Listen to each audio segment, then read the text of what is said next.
ਅੱਖੀਆਂ ਦੀ ਨੀਂਦਰ ਦਿਲ ਦਾ ਚੈਨ ਖੋਈ ਜਾਂਦਾ ਏ ਅੱਖੀਆਂ ਦੀ ਨੀਂਦਰ ਦਿਲ ਦਾ ਚੈਨ ਖੋਈ ਜਾਂਦਾ ਏ ਹੌਲੀ ਹੌਲੀ ਹੌਲੀ ਹੌਲੀ ਇਸ਼ਕ ਜਿਹਾ ਮੈਨੂੰ ਹੋਈ ਜਾਂਦਾ ਏ ਹੌਲੀ हौली इश्क जया मैनू होई जांदा है। हेलो फ्रेंड, मैं हूं शाइला खान और आप देख रहे हैं नायला पाकिस्तानी रिएक्शन। आज का वीडियो बहुत ज़्यादा सनसनीखेज होने वाला है क्योंकि पाकिस्तान जो कि मुस्लिम उम्मा का नारा लगाता था, आज वो मुस्लिम वर्ल्ड भारत के पीछे खड़े हैं। जी बिल्कुल, हम बात कर रहे हैं उर्तुगान की, जिन्होंने यूनाइटेड नेशन के अंदर कश्मीर का जिक्र ना करते हुए सीधा सीधा भारत का सपोर्ट मांगा है ब्रिक्स की मेंबरशिप के लिए। और दूसरी जानिब सऊदी अरब के अखबारात समेत भारत में क्या छपता है कि पाकिस्तान को सऊदी अरब वार्न कर रहा है कि हज और उम्रा का वीज़ा लेके हमारे मुल्क के अंदर भिखारी भेजना बंद करे। तो एक तरफ जो है पूरी दुनिया के अंदर ये एक कंपेन चल रही है पाकिस्तान को लेके कि ये मुल्क जो है भिखारी भेजता है, और दूसरी जानिब पाकिस्तान के भिखारियों के लिए, मतलब जो हुकूमत में बैठे हैं उनके लिए बहुत बड़ी खबर ये आई है कि IMF ने $7 बिलियन का लोन जो है वो कबूल कर लिया। और लोन मांगने वाली, IMF पे कर्जे मांगने वाला जो मुल्क है वो बात कर रहा है भारत से कश्मीर छीनने की, वो बात करता है फ़लस्तीन में जहाद करने की। सो अवाम की तरफ बढ़ते हैं और जानते हैं उनकी दिलचस्प राय। हमारी है ना, हाँ। हम ही इस हुक्मरान को आगे भेज देते असम्बलियों में। अगर एक दफ़ा हम रोड पे आ जाएं हाँ। और हम बोलें कि भाई लाओ हमारे गवर्नमेंट के हमारी आवाम का जो पैसा जो आप लोग लेके गए हो इंग्लैंड, स्विस बैंक और जहाँ पे पड़े हुए हैं और ये अयाशियाँ कर रहे हैं, वो पापा जॉन्स के जजीरे किसके हैं, ठीक है, लंदन में फ्लैट्स किसके हैं, ठीक है, बाकी ये लोग आ जाते हैं। दुबई के अंदर प्रॉपर्टियां जो तो पाकिस्तान की है, चले ये भी बात छोड़े। आज हम बात कर रहे हैं कि टर्की ने पाकिस्तान को धोखा दे दिया, टर्की ने भारत का साथ दिया क्योंकि टर्की अब भारत की मदद चाहता है क्योंकि वो ब्रिक्स का जो है मेंबर बनना चाहता है। और तैयब उर्तुगान ने कश्मीर का जिक्र नहीं किया। अब तो कोई पाकिस्तान को सीरियस ही नहीं लेता। लोग अब कश्मीर के मुद्दे पर भी पाकिस्तान के साथ नहीं खड़े बल्कि इंडिया को सपोर्ट कर रहे हैं। इंडिया को इसलिए सपोर्ट करेंगे कि उनकी मईशत देखें, उनको उनके अवाम को देख लें, ठीक है, वो कहाँ पे जा रही है भाई। 3rd नंबर लार्जेस्ट मुल्क वो बन गई है इकानमी में, ठीक है, और हमारा क्या हाल है। और अगर आप तुर्की की बात करें ना, तो तुर्की उन लोगों का साथ देगी जो मुखलिस हो अपने मुल्क के साथ। मैं एक बात बोलूँगा कि अगर वो कहते हैं कि कश्मीर पे बात ना करें, पहले तो हम अपने मुल्क की बात करें कि बलूचिस्तान में कल क्या हुआ है, ठीक है, वहाँ पे क्या होता है डेली के हिसाब से पख्तूनों को मारा जा रहा है, बलोचों को मारा जा रहा है। यार अपने मुल्क का सोचो, फिर कश्मीर की बात करेंगे। कश्मीर को जो है ना वो तो पहले से हम दे चुके हैं इंडिया को, और अब हम रोला मार रहे हैं कि यार तुर्की ने जो है ना कश्मीर पे बात नहीं की। हमारी अपनी गवर्नमेंट उस पर बात नहीं कर रही है, तो हम तुर्की से क्या कहें। तो ये जो अगर हम, जैसे आपने इंडिया की बात की, पूरा इस्लामिक वर्ल्ड इस टाइम जो है मोदी के पीछे खड़ा हुआ नज़र आ रहा है। सऊदी अरब देखे इंडिया बेस्ट पार्टनर, UAE का देखे इंडिया बेस्ट पार्टनर, टर्की भी अब इंडिया की तरफ दोस्ती का हाथ बढ़ाता हुआ दिखाई दे रहा है। हर तरफ जो है इंडिया की एक विक्ट्री है, इंडिया की लीडरशिप, इंडिया की डिप्लोमेसी। अमेरिका, यूरोप तक उनके पाँव में बैठ गया। अब इंडिया की खारजा पॉलिसी अगर देखें ना आप, तो वो आज़ाद है, ठीक है। हमारी खारजा फॉरेन पॉलिसी, हाँ अच्छा। ठीक है, हमारी खारजी पॉलिसी देख ले। हम अमेरिका से भीख मांगते हैं, अमेरिका को बोलते हैं कि भाई क्या करना है, वही हमें डिसाइड करके दे देता है। IMF जो है ना हमें बोलता है भाई लोगों पे जो है ना बिजली महंगी कर दो, दाल महंगा कर दो, भाई खुराक जितनी भी खुराक की आइटम्स है ना वो आवाम पे महंगा कर दो। भाई हमारे हुक्मरान और जनरल जज वो तो मज़े कर रहे हैं, गैस उनका फ्री, बिजली उनकी फ्री, भाई पेट्रोल उनका फ्री, लैंड क्रूज़र और रेंज ओवर और इस तरह की गाड़ियों में घूम रहे हैं। शर्म की बात है, देखें हज और उम्रे के लिए जाते हैं लोग और उधर भीख मांगना शुरू हो जाते हैं।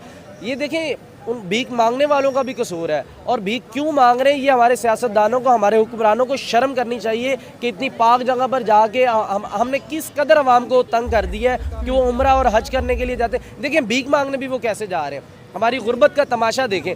5 से 7 लाख रुपए लगा के भीख मांगने जा रहे हैं। हाँ, उनको गैरत नहीं आ रही 5-7 लाख रुपए लगा के यहाँ कोई छोटा मोटा कारोबार करने। बैंक बैलेंस भी तो करोड़ों में है ना। देखिए यही चीज़ है ना, क्यों नहीं। देखिए पाकिस्तानी बाहर जा रहे हैं और सऊदी अरब बड़ी इज्जत करते थे, लेकिन अब इज्जत हमारी ख़त्म होती जा रही है।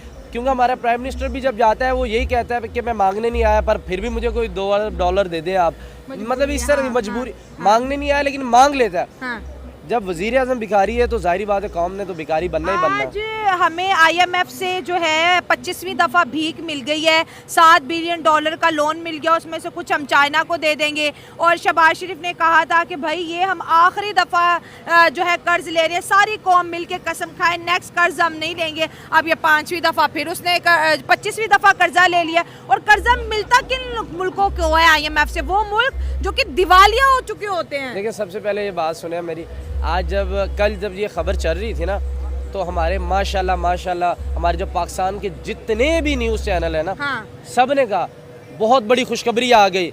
मैं एकदम उठा था, नहीं मैं जब खुशखबरी आई मैं क्या पता नहीं शहबाज शरीफ टुर गया, मैं बहुत बड़ी खुशखबरी, इससे बड़ी क्या खुशखबरी होगी जब हमारे हुक्मरान चले जाएंगे, इससे बड़ी और क्या खुशखबरी। उनका जी IMF ने हमें कर्ज दे दिया है, कर्ज भी अब क्या करना है हमने, कर्ज उतारने के लिए हमें कर्ज मिल गया, वो आवाम पे भी नहीं। देखिए दिवालिया आपकी बिल्कुल बात पे मैं एग्री करता हूँ, दिवालिया हमारा मुल्क तो दिवालिया नहीं हुआ, चल रहा है, स्टेबल है। किधर जा रहे हैं हमारे पैसे? हमारी कौम जब सवाल करती है उठा के पिंजरे में बंद कर दिया जाता है। कोई भी अगर कोई बात करेगा पाकिस्तान के लिए, मुल्क के लिए, उसको उठा के पिंजरों में डाल दिया जाएगा या उनको जलीलो ख्वार किया जाएगा। इस तरह कौमें तरक्की नहीं करती। एक तरफ या ये वाली नस्ल हमारी, ये वाली हमसे जो पिछली नस्ल गुजर गई है ना, वो इनके जूते उठाते थे। ये मेरी बात टू द पॉइंट नोट कर लीजिएगा। इससे जो हमारी पिछली नस्ल थी वो इनके जूते उठाते थे, अब वाली नस्ल इनको जूते दिखाती है। जो अब इसके बाद वाली नस्ल आनी है ना, वो इनको जूते मारेगी, ये बात याद रख लीजिए। ये जो हुकूमतें हैं पाकिस्तान बिल्कुल बिल्कुल, इससे पहले हम जूते उठाते थे हमारी नस्लें, अब हम इनको जूते दिखा रहे, मारने के काबिल नहीं है। अगली जो नस्ल आएगी वो इनको मारेगी। हकीकत को देखें ना तो हम इंडिया के प्रेजेंस को कभी भी इग्नोर नहीं कर सकते। अच्छा। क्योंकि उनकी आबादी 1.4 बिलियन है। टर्की को भी नज़र आ रहा है कि इंडिया कितना बड़ा मार्केट है, और हमारे पास सबसे बड़ी बात यह कि हमारी GDP भी निगेटिव में चल रही है।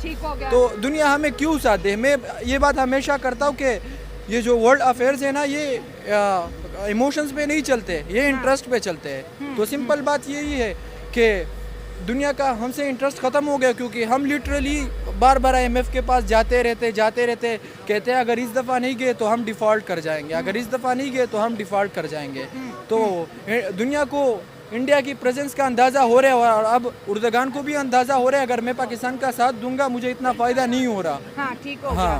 तो इंडिया का सपोर्ट उसको चाहिए तरक्की करने के लिए। आपने कहा कि ये मुल्क जो है बार बार डिफॉल्ट, मतलब आज हमें 25वीं दफ़ा लोन मिला है, मतलब हम 25 मरतबा डिफॉल्ट हो गए हैं। एक डिफॉल्टर मुल्क कश्मीर की बात करते हैं, एक डिफॉल्टर मुल्क भारत से जंग करने की बात करता है, एक डिफॉल्टर मुल्क जहाद की बात करता है, फलस्तीन की बात करता है। क्या बात है? ये बहुत बड़ा जोक नहीं है? बहुत बड़ा जोक है, क्योंकि हमारे आपस के मसले ही ख़त्म नहीं हो रहे। अगर मैं आपको एक एग्जांपल दूं, अगर किसी बंदे के घर में मसला हो रहा है ना, और वो जाएगा मोहल्ले के मसले सॉल्व करने के लिए, फिर मोहल्ले वाले लोग क्या कहेंगे कि पहले अपने घर के मसले सॉल्व करो। तो हमारे ग्रॉस रूट लेवल पे बहुत ही बेसिक मसले हैं, बलूचिस्तान के मसले, काफ़ी मसले, हमें इस पे फोकस करना चाहिए। लेकिन फ़लस्तीन को हमें जी आज़ाद कराना है, फ़लस्तीन के ऊपर जुल्म हो रहा है। तो जो पाकिस्तान में हो रहा है, आटा नहीं, बिजली नहीं, कारोबार नहीं, तालीम नहीं, पानी नहीं, दहशतगर्दी अरूज पे, बलूचिस्तान में गधा और इंसान एक जगह से पानी पी रहे हैं, सिंध का बेड़ा गर्क कर दिया, और हमारे वज़ीर आज़म दुनिया को बोल रहे फ़लस्तीन के लिए आवाज़ उठाएंगे। नहीं, एक हद तक तो ये बात सही है, क्योंकि हमारी एक प्रिंसिपल ओपिनियन एक चीज़ के बारे में होनी चाहिए। जिस तरीके से कि हदीस है ना, अगर एक जगह पे जुल्म हो रहा है, अगर हम उसको हाथ से नहीं रोक सकते, कम से कम मुंह से तो ये बात कह सकते हैं ना। अच्छा, दुनिया को सिर्फ बातें करनी है, प्रैक्टिकल कुछ नहीं करना। फलस्तीन के लिए जहाद करना, जाते क्यों नहीं है जहाद करने? मेरा अक्सर ये सवाल रहता है। जहाद के लिए जा कैसे सकते हैं? क्योंकि हम खुद भिख मंगे है ना, हम खुद भिख मंगे, हमारे पास रोटी के लिए पैसे नहीं है, हमारे पास रोटी के लिए पैसे नहीं है, बिस्किट तक तो फलस्तीन को दे नहीं सकते। और जंग इस तरह नहीं होता। अब देखो इजराइल के कितने पैसे लग रहे हैं, जिस तरीके से वो अमेरिकन शिप्स खड़े ना, उस पे $मिलियंस डेली लग रहे हैं, हम इतना अफोर्ड कर सकते हैं? नहीं कर। इतनी सी गजा पट्टी है, उस पे कितने पैसे लगे आप खुद बता दो।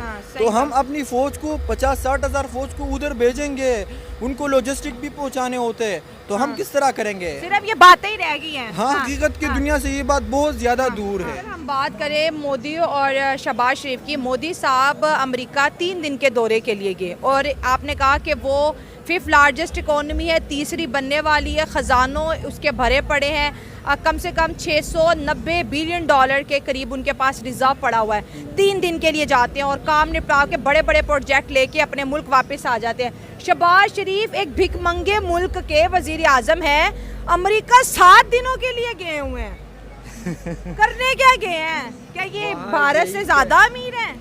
वही करने गए हैं जो वो कहते हैं कि मैं इस दफ़ा हमारी मदद करें, फिर मैं नहीं मांगूंगा, हम फिर आइंदा नहीं मांगेंगे। तो वही करने गए कि भाई हमें दे दो।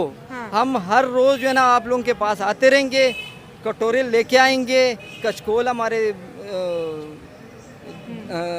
उसमें पास है भाई, हम कचकोल नहीं तोड़ेंगे। हम आपके गुलाम हैं, हम गुलाम ही रहेंगे। मतलब जज्बा सिर्फ भीख मांगने में, भीख के कटोरे में, सिर्फ भीख। और ये जज्बा जो है ना हम लोगों में नहीं है, हम लोगों को शर्म ही नहीं आती, ठीक है, कि हम इन हुक्मरानों को आगे भेज देते सही हैं। बात है। भाई इनकलाब जो है ना बांग्लादेश में क्या हुआ, एक ही दिन में इनकलाब आया ना।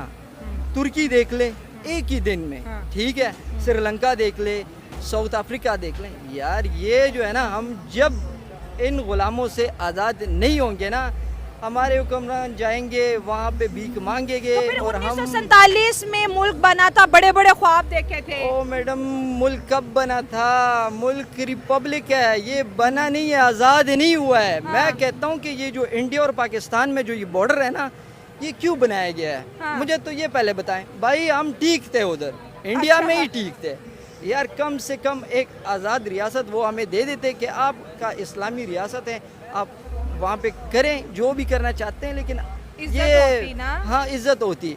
अब ये देखें भाई, हम 47 में आज़ाद हो गए हैं, इंडिया कहाँ से कहाँ पहुँच गई है और हम कहाँ से कहाँ चले गए। हाँ। और अभी ख्वाब देखते हैं इंडिया से कश्मीर लेना है। मैं एक बात बताऊं, आप देख ले, दुबई जैसा मुल्क जो है ना, उसने पाकिस्तान पे बैन लगाया है। हाँ। जितने भी नौजवान हैं ये जाना चाहते हैं इधर से, वरना ये अभी इनको बोलें कि दुबई आज़ाद हो गया है, कल ये पासपोर्ट दे के चले जाएंगे कि भाई टाटा बाय बाय, ठीक है।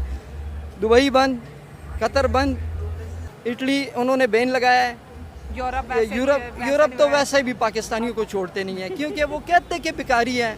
अब दुबई ने क्यों बैन लगाया है? दुबई ने इसलिए बैन लगाया कि हमारे जितने भी पाकिस्तानी हैं वो जाके उधर भीख मांगते हैं। तो सऊदी अरब ने भी आज के अखबारों में बड़ी सुर्खियां दी हैं कि हम वार्न कर रहे हैं, उन्होंने वर्ड वार्न का यूज किया है कि ये बेकारी हमारे मुल्क में भेजना बंद करो। वीजा, उम्रा और हज का लेके आते हैं, भीख मांगने बैठ जाते हैं। ये चीज़ ना, वो मैं कह रहा हूँ ना कि पाकिस्तानी खुद जो है ना बेकारी लोग हैं। अगर ये बेकारी ना होते ना तो हमारे ऊपर इस तरह के हुक्मरान मुसल्लत ना होते। भाई हम सोए होते हैं, सुबह उठते हैं 2 बजे, देखते हैं क्या हुआ है मुल्क में। यार मुल्क को छोड़ो, उठो, अपना जिंदगी जो है ना खुद करो। तो ये कितने शर्म वाली बात है, हर जगह आ रहे पाकिस्तानी भिखारी बैन, पाकिस्तानी बैन। कितने मतलब बुरे वक्त आ चुका है हम मैं अगर बोलूँगा अभी तो शायद मैं 10 मिनट के बाद इधर लापता हो जाऊँगा, ठीक है। लेकिन हमारे एक सुपर ताकत ने कहा था कि जो है ना डॉलर एक ही दिन में ऊपर चला गया है, ठीक है, और हमारी इकानमी एक दिन में ऊपर गई है। भाई हम वो अवाम है, जब 150 का हमें पेट्रोल मिल रहा था ना, तो हम सारे मिल गए थे मौलाना के पास के साथ, शहबाज के साथ, सब के साथ। यार 150 का जो है ना खान ने पेट्रोल कर दिया, 150 का खान ने पेट्रोल, अब 260 का हो गया ना। सब के मुँह जो है ना ये बंद है, ठीक है। 260 का मिल रहा है ना अभी, सबके मुँह बंद है। उस टाइम का इकानमी देखें, आपका पाकिस्तान का जो एक मतलब इमेज था, थोड़ा बेहतर हो रहा था, इमेज था, वो देख लें और अभी देख लें इकानमी कहाँ थी, ठीक है। हमारे मुल्क में सैमसंग, ओप्पो, जितनी भी मोबाइल्स की फैक्ट्रीज थी वो आगे थी, यहाँ पे असेंबल कर रही थी। अभी कहाँ है? वो सब भाग गए हैं।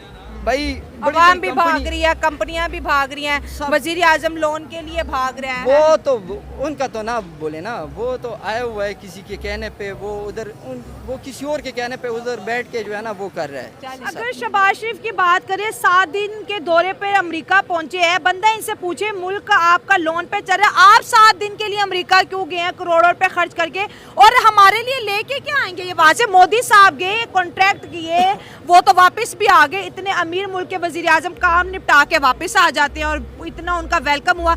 ये शहबाज